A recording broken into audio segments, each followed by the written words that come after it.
All right, it's time to talk about pass protection. You want to become an elite offensive lineman, you've got to be able to pass protect. But the thing I like to think about, I want to take the passive out of pass protection. I want to take the fight to the line of scrimmage and to that defensive lineman. One great opportunity to do that is in the three-step drop. When your quarterback's only taking a three-step drop, you can basically show run. Now, there's a couple different things that you need to think about in this environment, and that is, number one, I want to be inside out at all times on my defender. What does that mean?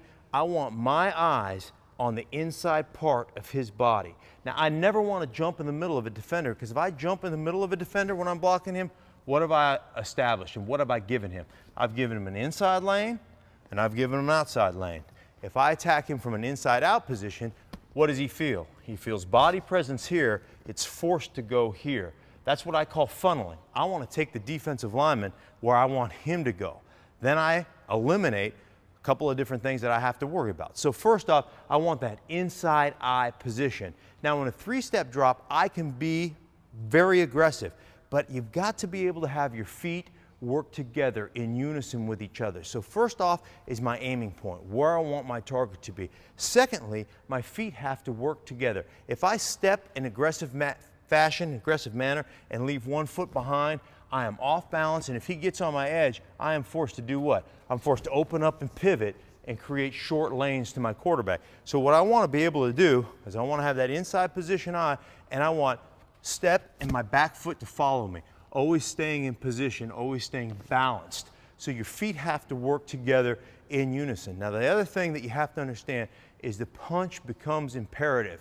You've got to know exactly what you're doing with your arms. In everything I do, I want my punch to be in an upward fashion. Even in my run blocking, I want that punch to go from low to high, creating leverage. And I love to keep my elbows tight against my body. So as I come out here, I'm set, inside out, boom, strike. So let's look at it in full speed. So get in a balanced stance, right? Feet square. Now we're going to be aggressive. We're going to attack this man on the three-step drop. Head up, we're ready, set, go. Inside out, I haven't given him two lanes. I've got body presence on his inside, and I've struck that man. Now, one of the problems you have in a three-step drop is if I get a very, very wide technique.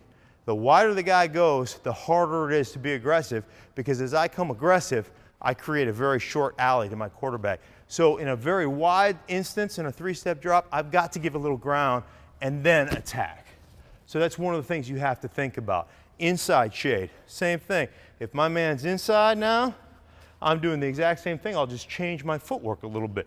But I've got the same footwork. I'm bringing my feet together, inside out. I only want to give him one way to go. Say, go, boom.